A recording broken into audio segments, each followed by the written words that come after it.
നമ്മൾ ഇന്ന് വിശുദ്ധ മിഖായേൽ മാലാഖയുടെ ദേവാലയത്തിലാണുള്ളത്. ഒരുപാട് അത്ഭുതങ്ങളും സാക്ഷ്യങ്ങളും ഒക്കെ ഉള്ള ഒരു പള്ളിയാണിത്. ക്രിസ്ത്യാനികൾക്ക് പുറമെ മറ്റു മതസ്ഥരും ഇവിടെ എത്തി മാലാഖയുടെ മാധ്യസ്ഥം തേടാറുണ്ട്. അത് എന്തിനൊക്കെയാണ് എന്നുള്ളതൊക്കെ പള്ളിയുടെ കൈക്കാരനും വൈദികനും ഒക്കെ ഈ വീഡിയോയിൽ സംസാരിക്കുന്നുണ്ട്. അതോടൊപ്പം മറ്റുള്ളവർക്കും ഉണ്ടായ മാലാഖയുടെ അനുഭവ സാക്ഷ്യങ്ങളും ഈ വീഡിയോയിൽ നമുക്കൊന്ന് കേട്ടു നോക്കാം. അപ്പോൾ ഈ വീഡിയോ സ്കിപ്പ് ചെയ്യാതെ മുഴുവനായിട്ടൊന്ന് കണ്ടേക്കുക. നിങ്ങൾക്കോ അല്ലെങ്കിൽ മറ്റുള്ളവർക്കോ ഈ വീഡിയോ ഉപകാരപ്രദമാകും എന്ന് നിങ്ങൾക്ക് തോന്നുന്നുണ്ടെങ്കിൽ ഒന്ന് ഷെയർ ചെയ്തും കൂടി കൊടുത്തേക്കുക. വിശുദ്ധ മിഖായേൽ മാലാഖയുടെ നാമധേയത്തിലുള്ള ഈ ദേവാലയത്തിലേക്ക് വിവിധ പ്രദേശങ്ങളിലുള്ള നാനാജാതി മതസ്ഥരായ വിശ്വാസികൾ കടന്നു വരാറുണ്ട്. പലപ്പോഴും ഞങ്ങൾ കൈക്കാരന്മാരെന്ന നിലയിൽ ഇവിടെയുള്ള ഈ നേർച്ചപ്പെട്ടി തുറന്ന് ഞങ്ങൾ ഈ കിട്ടിയിട്ടുള്ള നേർച്ച പരിശോധിക്കുമ്പോൾ അതിൻ്റെ കൂടെ പലപ്പോഴും പൂക്കൾ, പിന്നെ വിവിധ തരത്തിലുള്ള ഏലസുകൾ, മറ്റ് പദാർത്ഥങ്ങളെല്ലാം അത് തിന്മയുടെ പ്രതീകങ്ങളായിട്ടും തിന്മയ്ക്കെതിരായിട്ടുള്ള പ്രതീകങ്ങളുമായിട്ടൊക്കെ പലരും പല വിശ്വാസത്തിലും കാണാറുള്ള കാര്യങ്ങളാണ്. അതൊക്കെ നമ്മുടെ ഈ നേർച്ചപ്പെട്ടിയിൽ നിന്ന് ഞങ്ങൾക്ക് ലഭിക്കാറുണ്ട്.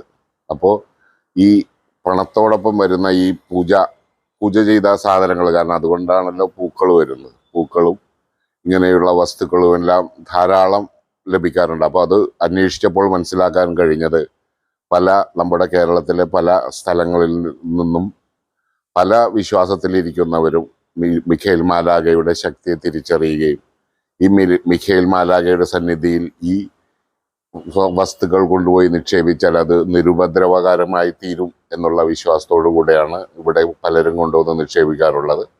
അപ്പോൾ പണം എണ്ണുന്ന കൂട്ടത്തിൽ, പണം തരംതിരിക്കുന്ന കൂട്ടത്തിൽ ഞങ്ങളിത് കൈകൊണ്ടൊക്കെ എടുക്കാറുണ്ട്, ഞങ്ങളെടുത്ത് മാറ്റാറുണ്ട്. അപ്പോൾ അത് ആ ഒരു നിലയ്ക്ക് നിരുപദ്രവമായിട്ട് തന്നെയാണ് ഞങ്ങൾക്ക് അനുഭവപ്പെട്ടിട്ടുള്ളത്. അപ്പോൾ എത്രയൊക്കെ കുടിലത നിറഞ്ഞതായിട്ട് ആരെങ്കിലേക്ക് ദ്രോഹിക്കാനായിട്ട് പലരും പല രീതിയിൽ പരിശ്രമിക്കുമ്പോഴും അവിടെയെല്ലാം സംരക്ഷകനായിട്ട് വിശുദ്ധ മിഖായേൽ മാലാഖ വരുന്നുണ്ട് എന്ന് അറിയുന്നത് തന്നെ വളരെ സന്തോഷകരമായ കാര്യമായിട്ടാണ് ഞങ്ങൾക്ക് അനുഭവപ്പെട്ടിട്ടുള്ളത്. ഈശോ മിശിഹായ്ക്ക് സ്തുതിയായിരിക്കട്ടെ. ജൂബിലി വർഷമാണ്. ഈ വർഷത്തിൽ പല പരിപാടികളും നമ്മുടെയൊക്കെ പള്ളികളിൽ ഉണ്ടാവും. പക്ഷെ എന്തുകൊണ്ടാണ് ഈ പള്ളിയിൽ നൊവേന തുടങ്ങാൻ കാരണം? നൊവേന ഉണ്ട്, രാവിലെയും വൈകുന്നേരം ഉണ്ട്. പത്തരക്ക് പ്രത്യേകമായിട്ട് എന്തുകൊണ്ടാണ് തുടങ്ങാൻ കാരണമെന്ന് വ്യക്തമാക്കി പറയാം. പ്രകാരമാണ്. ഞാനിവിടെ വന്നിട്ട് അധികം നാളൊന്നും ആയില്ല, 4 മാസമായിട്ടുള്ളൂ. എൻ്റെ ആദ്യത്തെ പള്ളിയാണ് കൊച്ചനായിട്ടുള്ളത്. ഒരു മാലാഖയുടെ വലിയ പള്ളിയിൽ കിട്ടിയതൊരു ദൈവത്തിൻ്റെ അനുഗ്രഹമായിട്ട് ഞാൻ കാണുന്നപ്പോൾ. രാവിലെ വെള്ളിയാഴ്ചകളിലൊക്കെ പള്ളിയിൽ ഓഫീസിലിരിക്കുമ്പോൾ കണ്ണൂരിൽ നിന്നും പാലയിൽ നിന്നൊക്കെ പല ആളുകളും വന്ന് ചോദിക്കുന്ന ചോദ്യമാണ് വെച്ചാൽ, ഞങ്ങൾക്ക് വേണ്ടി ഒരു 10:30 കുർബാനയും ഒരു ആരാധനയും മാലാഖയുടെ നൊവേനയും കിട്ടിക്കഴിഞ്ഞാൽ ഞങ്ങൾക്കൊരു ഭയങ്കര അനുഗ്രഹമായിരിക്കും. അങ്ങനെ ജൂബിലിയുടെ ഭാഗമായിട്ട് ഉള്ളിൻ്റെ ഉള്ളിൽ തോന്നിയ അച്ഛന്മാർക്ക് തോന്നിയൊരു തോന്നലാണ്, നമുക്ക് 10:30 ആളുകൾക്ക് വേണ്ടി ഒരു കുർബാന കൊടുക്കണം, മിഖായേൽ മാലാഖയുടെ നൊവേനയും ജപമാലയും കൊടുക്കണം. ഇവിടെ നമ്മൾ 10:15 എടുത്ത് ശുശ്രൂഷകൾ ആരംഭിക്കുന്നത്. 10:15 വിശുദ്ധ മിഖായേൽ മാലാഖയുടെ ജപമാല ഉണ്ടാവും. നമ്മൾ കൊന്തുമല്ലാറുണ്ട്. പിന്നെ എന്തുകൊണ്ടാണ് മിഖായേൽ മാലാഖയുടെ ജപമാല പ്രത്യേകത എന്ന് വെച്ചാൽ, നവവൃന്ദം മാലാഖമാരുടെ ജപമാലയാണ്. 9 മാലാഖമാരുടെ സ്തുതിക്ക് വേണ്ടി പ്രാർത്ഥിക്കും.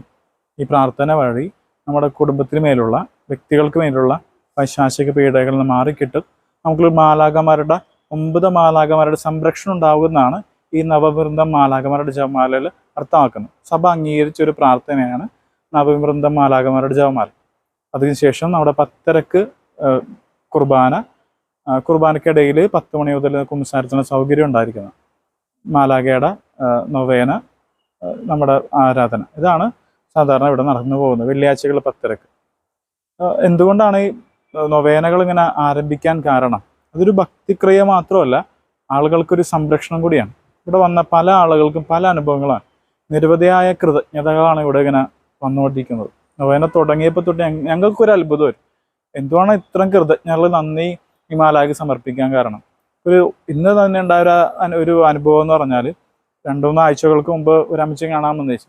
അമ്മച്ചി പറഞ്ഞത്, അമ്മച്ചിയുടെ മകൻ UK ഒരു തീസിസ് ചെയ്തുകൊണ്ടിരിക്കുകയാണ്. ലക്ഷങ്ങൾ മുടക്കിയാണ് അവൻ ചെയ്യുന്നത്.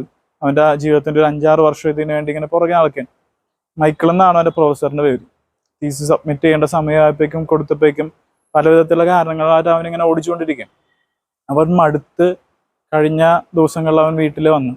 വീട്ടിൽ ഒറ്റയ്ക്ക് ഇരിക്കുകയാണ്. അവൻ കരഞ്ഞുകൊണ്ടിരിക്കുകയാണ്. അവൻ്റെ കരച്ചിൽ കണ്ടിട്ട് ഈ മിഖാൽ മാലാഖ എന്ന പേരുള്ള ഒരു പള്ളിയിൽ വന്ന് പ്രാർത്ഥിക്കണമെന്ന് നമുക്കുള്ളിൻ്റെ ഉള്ളിൽ തോന്നി.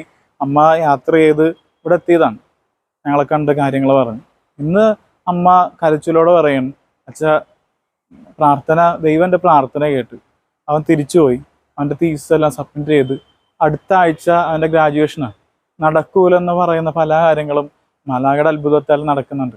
മക്കൾ വർഷങ്ങളായിട്ട് ഇല്ലാത്ത അനേക ദമ്പതികൾ ഇവിടെ വന്ന് പ്രാർത്ഥിക്കേണ്ട ഫലമായിട്ട് മക്കളുണ്ടായിട്ട് ഈ ലോൺ എടുത്ത് വീട് പണിത ആളുകളുണ്ട്. ആ കടങ്ങളൊക്കെ മാറിയ അനുഭവങ്ങൾ ഇവിടെ വായിക്കുമ്പോൾ നമുക്ക് തന്നെ സന്തോഷമാണ്. കാരണം ഒരു നൊവേന തുടങ്ങിയതിൻ്റെ മാത്രമല്ല, നൊവേന വഴി പ്രാർത്ഥനകൾ വഴി അനേകർക്ക് അത്ഭുതങ്ങൾ ഉണ്ടാവുമെങ്കിൽ അതൊരു സാക്ഷ്യം മാത്രമല്ല, ദൈവം ഉണ്ടെന്നും മാലാഖയുടെ ശക്തി ഈ ദേവാലയത്തിൻ്റെന്നുള്ള തെളിവാണ്. ഇവിടെ സാക്ഷ്യങ്ങൾ വായിക്കുമ്പോൾ ഞങ്ങൾ ഉള്ളിൻ്റെ ഉള്ളിൽ തന്നെ ഞങ്ങൾക്ക് അത്ഭുതം തോന്നും, ഇതൊക്കെ ഇങ്ങനെ നടക്കുമെന്ന്. പക്ഷെ നടക്കുമെന്നുള്ള തെളിവാണ് ആളുകൾ ജീവിതം കൊണ്ട് സാക്ഷ്യം നൽകുന്നത്.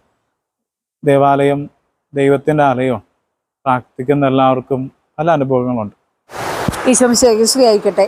ഞാൻ സെൻറ്റ് മൈക്കിൾസിലെ ഇടവാംഗമാണ്. ഇവിടെ ഫസ്റ്റ് നൊവേന ഇവിടെ നടത്തണം എന്നറിഞ്ഞപ്പോൾ തന്നെ മെയ് 1-ാം തീയതി ഒരു ആരാധന ഉണ്ടായിരുന്നു കൊച്ചച്ഛൻ്റെ. ആ ആരാധനയുടെ സമയത്ത് കൊച്ചച്ഛൻ വിളിച്ച് പറയുകയാണ്, ഇന്ന് മെയ് ദിനമാണ്, അപ്പോൾ തൊഴിലിടങ്ങളെ സമർപ്പിച്ച് പ്രാർത്ഥിക്കാം എന്ന് പറഞ്ഞ്. അപ്പോൾ ഞാൻ മാലാഖനോട് ഈശോനോടും പ്രാർത്ഥിച്ചു. എൻ്റെ മകൾക്ക് 9 വർഷമായി ഓസ്ട്രേലിയയിലാണ് അയാൾ. അപ്പോൾ അവിടെ PR കിട്ടിയിട്ടില്ല. അതിനോട് ഞാൻ നിരന്തരം പ്രാർത്ഥിച്ചുകൊണ്ടിരിക്കുകയായിരുന്നു. ആ സമയത്ത് ഞാൻ അവളെയും അവളുടെ കുടുംബത്തിനെ സമർപ്പിച്ച് ഞാൻ പ്രാർത്ഥിക്കുകയും അതിൻ്റെ ഫലമായിട്ട് ഞാൻ പള്ളിയിൽ നിന്ന് നേരെ ഇറങ്ങി താഴെ വന്നപ്പോഴത്തേക്കും ഫോണെടുത്ത് നോക്കിയപ്പോൾ അവിടെ നിന്ന് മെസ്സേജ് വന്ന്, മമ്മി എനിക്ക് PR അടിച്ച് കിട്ടി, വളരെ സന്തോഷം എന്നുള്ള വാർത്തയാണ് എനിക്ക് കേൾക്കാൻ കഴിഞ്ഞത്. അതുകൊണ്ട് തന്നെ ഞാൻ എൻ്റെ കുടുംബവും വിശ്വസിക്കുന്നു അത് വിശുദ്ധ മിഖായേൽ മാലാഖയുടെ സംരക്ഷണത്താലും അനുഗ്രഹത്താലും കിട്ടിയതാണെന്ന് ഞാൻ പ്രാർത്ഥിക്കുന്നു, വിശ്വസിക്കുന്നു ഉറച്ച്. ഇനി ഇവിടെ വന്ന് പ്രാർത്ഥിക്കുന്നവർക്കും മാലാഖയുടെ അനുഗ്രഹം ഒത്തിരി ഉണ്ടാകട്ടെ എന്ന് ഞാൻ ഈ സമയത്ത് പ്രാർത്ഥിക്കുന്നു. അമ്മേ. ഞാൻ ഈ ഇടവക്കാരിയാണ്. എനിക്ക് 2 മക്കളുണ്ട്. മൂത്തതും മോളും, രണ്ടാമത്തതും മോൻ. മോൻ സംസാരിക്കില്ല, ബധിരനും മൂകനുമാണ്. അങ്ങനെ ഞാൻ വളരെയധികം വിഷമിച്ച് പള്ളിയിൽ എപ്പോഴും വിശുദ്ധ ബലിയിൽ സമർപ്പിച്ച് പ്രാർത്ഥിക്കും മാലാഖനോട്. എൻ്റെ കുഞ്ഞിനെ ഈശോ ഇതിനെ തന്നേന്നാണ് ഞാൻ ആദ്യം ചോദിച്ചത്. പിന്നെ എനിക്ക് മനസ്സിലായി ഈശോ അവനെ വളർത്താനുള്ള ഒരു അമ്മനെ ഏതമ്മയിൽ കൊടുത്താലാണ് ആ മകനെ നേരായ മാർഗത്തിൽ കൊണ്ടുവരുമെന്ന് എനിക്ക് അങ്ങനെ ഒരു അനുഭവം വന്നു. അതോടുകൂടി ഞാൻ ഈശോനോട് മാപ്പ് അപേക്ഷിച്ചുകൊണ്ട് ആ കുഞ്ഞിനെ ഞാൻ വളർത്തി, അവന് ഒരു വിദ്യാഭ്യാസമൊക്കെ കൊടുത്ത് അവനൊരു ജോലി നേടി. അത് കഴിഞ്ഞപ്പോൾ എനിക്ക് അവനെ ഒരു ജീവിത പങ്കാളിയെ ഏൽപ്പിക്കണമല്ലോ. അതിനു വേണ്ടി ഞാൻ അണക്കരയിൽ ധ്യാനത്തിന് പോയെങ്കിലും ഇവിടെ നിത്യം ബലിയർപ്പണത്തിൽ ഞാൻ പ്രാർത്ഥിക്കുമായിരുന്നു. അതിൻ്റെ ഫലമായിട്ട് ഒരു ആഴ്ച കൊണ്ട് എൻ്റെ മകന് പറ്റിയ കേരളത്തിൻ്റെ അറ്റത്തുനിന്നാണ് കിട്ടിയത്, വയനാടിനടുത്ത് ഇങ്ങനെയുള്ള ഒരു കൊച്ചി. എൻ്റെ മോനോട് ഞാൻ ചോദിച്ചു, സംസാരിക്കണ കുഞ്ഞിനെ പോരേന്ന്. അപ്പോൾ അവൻ പറഞ്ഞ്, ഞങ്ങളുടെ ജീവിതം ഞങ്ങൾ ജീവിക്കേണ്ടത് ഞങ്ങൾ തന്നെയല്ലേ, അമ്മച്ചി അപ്പത്തന്നെ ഉണ്ടാവില്ല.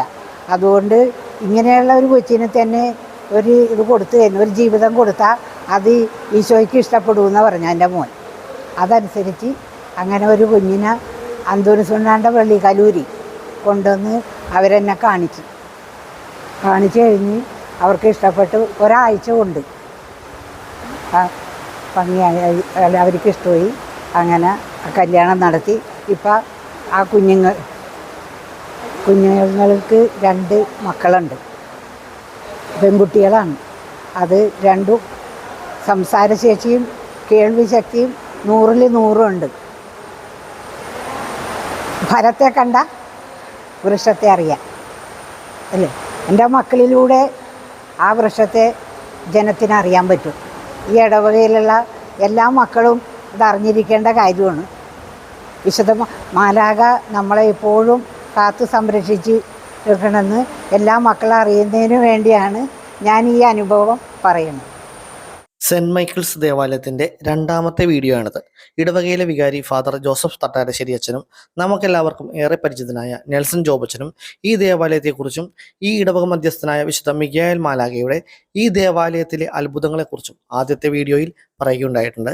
ആ വീഡിയോയുടെ ലിങ്ക് ഈ വീഡിയോയുടെ എൻ്റെ സ്ക്രീനിലും ഡിസ്ക്രിപ്ഷനിലും കൊടുക്കുന്നതാണ്. തീർച്ചയായും ഒന്ന് കണ്ടേക്കാം. വെള്ളിയാഴ്ച ദിവസങ്ങളിൽ നിങ്ങൾ ഇവിടെ എത്തുകയാണെങ്കിൽ മാലാഖയെക്കുറിച്ചുള്ള ഒരുപാട് സാക്ഷ്യങ്ങൾ നിങ്ങൾക്ക് ഇവിടെ നേരിട്ട് കേൾക്കുവാനും സാധിക്കും. എല്ലാ വെള്ളിയാഴ്ചയിലും രാവിലെ 10:15 മിഖായേൽ മാലാഖയുടെ ജപമാല, തുടർന്ന് 10:30 ദിവ്യബലിയും ആരാധനയും, ശേഷം മിഖായേൽ മാലാഖയോടുള്ള നൊവേനയും നടത്തപ്പെടുന്നു. അതോടൊപ്പം തന്നെ നേർച്ചക്കഞ്ഞിയും ഉണ്ടായിരിക്കുന്നതാണ്. പലരും കമൻ്റായി ചോദിക്കുന്ന ഒരു ചോദ്യമാണ് ഈ ദേവാലയത്തിൻ്റെ ലൊക്കേഷൻ എവിടെയാണ് എന്നുള്ളത്. എറണാകുളം ജില്ലയിലെ കാക്കനാടിനടുത്തുള്ള ചെമ്പുമുക്കിലാണ് വിശുദ്ധ മിഖായേൽ മാലാഖയുടെ ഈ ദേവാലയം സ്ഥിതി ചെയ്യുന്നത്. ലൊക്കേഷൻ ഡിസ്ക്രിപ്ഷനിൽ കൊടുത്തിട്ടുണ്ട്. അതോടൊപ്പം തന്നെ ഗൂഗിൾ മാപ്പിലും അവൈലബിൾ ആണ്. എല്ലാവരെയും ഏറെ സ്നേഹത്തോടെ ഈ ദേവാലയത്തിലേക്ക് സ്വാഗതം ചെയ്തുകൊള്ളുന്നു.